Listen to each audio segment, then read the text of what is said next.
Hello, I'm David Brokaw. I teach history here at the University of Advancing Technology. Welcome. Thank you for being here today. I just have a couple questions for you, and you just go ahead and get started. Our first question here for you today is, what motivates you to teach? Yeah, that's a great question. I'd say initially what motivates me to teach or what motivated me to get into teaching was basically my experience as a student. I've really felt that college, my experience at college in particular, really changed my life, my relationships with professors, my relationships with students, and for me now, on the other side as a professor, I would say it's just wanting to give those types of experiences to students and to see them learn, see them grow, and of course, as professors, we're always learning and growing too. So I'd say that kind of mutual experience of learning and growing really perpetually is what motivates me the most. That's amazing to hear, Professor. Mhm. At UAT, what do you teach? I teach mainly courses in history. So I teach things like U.S. History Survey courses. I teach a class on the history of race and class in the United States.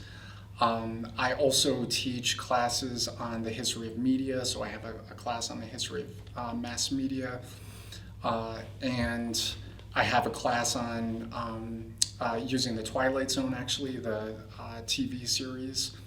So I have a class that kind of uses that TV series as a lens to understand essentially post-war America.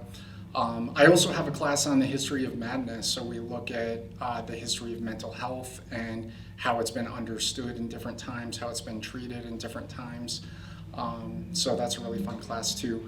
The other course that I teach pretty much every semester is contemporary global issues, where we focus on a whole host of really important issues facing the world right now. That is amazing to hear. From any of these classes, do you have any favorite projects that you'd like the students to work on? Yeah, that's another good question. I would say typically the way I design my final projects in pretty much all my classes, I give students a lot of latitude and creativity in terms of what they want to do. I want them to pursue whatever they're interested in, as long as it relates back to the course in some way. So for me, there isn't necessarily one project that stands out, but I love all the final projects in all my classes because it really lets the many interests and the many kind of creative skills that students have really shine. Awesome. Thank you. Thank you for sharing that with us. For your classes, what would you say that the general workload looks like for them? I would say, my classes typically include a combination of reading assignments, discussion assignments, as well as kind of media assignments. I would say, in general, several hours of work outside the classroom every week. I don't think that my classes in particular are super duper heavy compared to some of the more kind of tech classes that are kind of even more involved with whether it's programming languages and things like that I think take a little more time. So I'd like to think my classes aren't super intense. I try to make them that way because I also know that students are not here for history, so I try to manage the load reasonably for them. Thank you. And I know we talked about why you teach before. Can you please tell us any challenge that you had when you were a student and how did you overcome those challenges?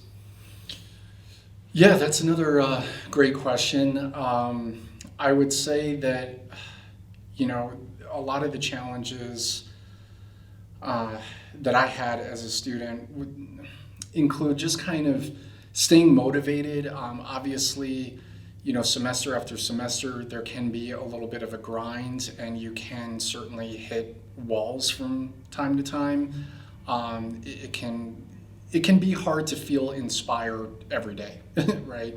And I think what is important is finding people, finding other activities to give you those breaks, give you, just other places to go, other activities when you do need to just step away from work sometimes so you can come back fresh. I think that's a huge, part of really enduring and persevering throughout college. I think your studies are very important, obviously, and it's I highly recommend spending time with professors one-on-one and getting outside help and all that.